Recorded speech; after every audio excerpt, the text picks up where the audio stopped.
এখন বানাবো bullet coffee.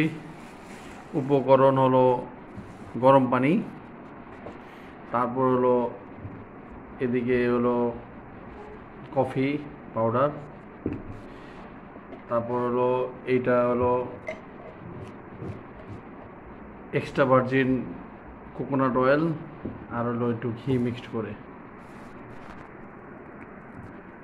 প্রথমে নিব হলো কফি। কফি নেওয়ার পরে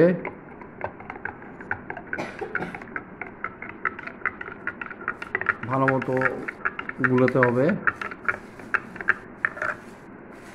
তারপর হলো এক্সট্রা ভার্জিন কোকোনাট অয়েল 1 চামচ, এটাও গুলাতে হবে।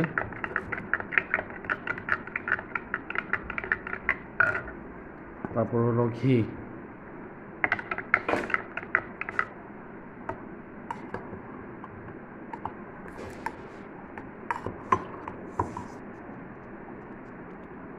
ঘিও 1 চামচ নিয়ে গুলাতে হবে।